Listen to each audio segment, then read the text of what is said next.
L'immunité parlementaire. L'immunité parlementaire. Son immunité parlementaire. L'immunité parlementaire, c'est le joker des hommes politiques. Pendant la campagne présidentielle, elle a par exemple permis à Marine Le Pen ou François Fillon, accusés d'emploi fictif, d'échapper à des poursuites, ou alors à Gilbert Collard de ne pas être mis en examen pour avoir diffusé des images d'une exécution perpétrée par l'État islamique.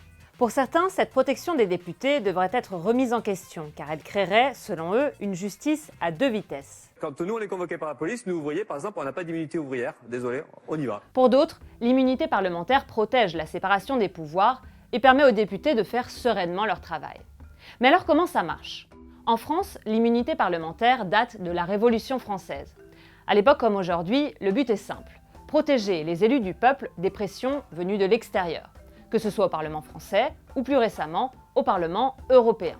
Par exemple, empêcher que le gouvernement attaque en justice des députés sous n'importe quel prétexte pour tenter de faire pression sur eux politiquement. Ou alors empêcher une entreprise de porter plainte contre un député qui présenterait une loi qui irait à l'encontre de ses intérêts. Pourtant, contrairement à ce que l'on pense souvent, cette immunité n'est pas totale. En fait, elle protège les parlementaires principalement sur deux points.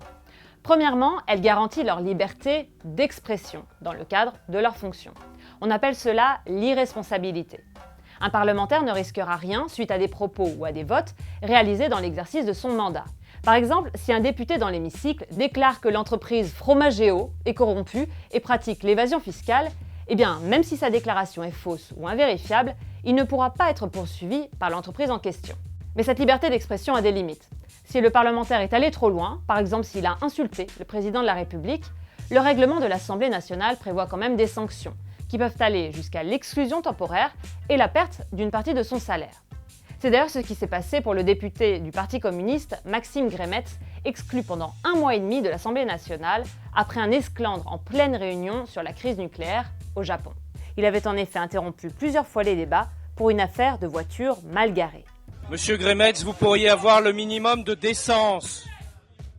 Je pense que l'on pourrait penser, comme l'a dit notre collègue tout à l'heure, aux techniciens, aux ingénieurs japonais qui risquent leur vie actuellement, alors ne nous cassez pas les pieds avec 2 voitures qui sont mal garées. Autre limite, cette règle de l'irresponsabilité s'applique seulement dans le cadre des fonctions du parlementaire. Si un député tient des propos qui tombent sous le coup de la loi, dans une interview à un média par exemple, il pourra être poursuivi.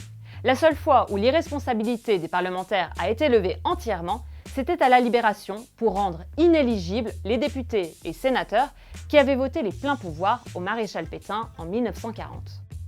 Deuxièmement, le député doit pouvoir garder sa liberté de mouvement. On appelle cela l'inviolabilité.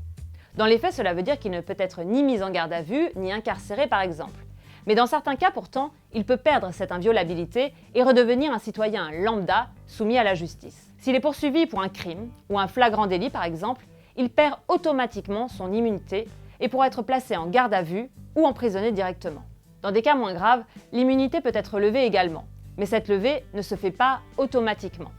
Le juge doit réunir une commission d'une 20aine de parlementaires qu'on appelle le bureau des assemblées qui doit voter sur la levée de l'immunité.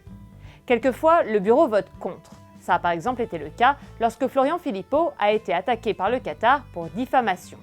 Dans les médias, le député Front National avait accusé le pays d'être corrompu et de financer le terrorisme. Mais la plupart du temps, le bureau vote en faveur de la levée de l'immunité. Sous la Ve République, c'est arrivé une 40aine de fois. Patrick Balkany, par exemple, en 2015 pour corruption, Jean-Noël Guérini en 2012 pour trafic d'influence, ou encore Bruno Gollnisch l'année précédente pour négationnisme. Dans tous les cas, l'immunité parlementaire concerne l'élu et lui seul.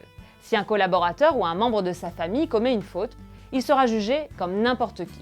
C'est ce qui s'est passé dans l'affaire Fillon. Si François Fillon bénéficiait d'une immunité, sa femme Pénélope, elle, n'était pas protégée.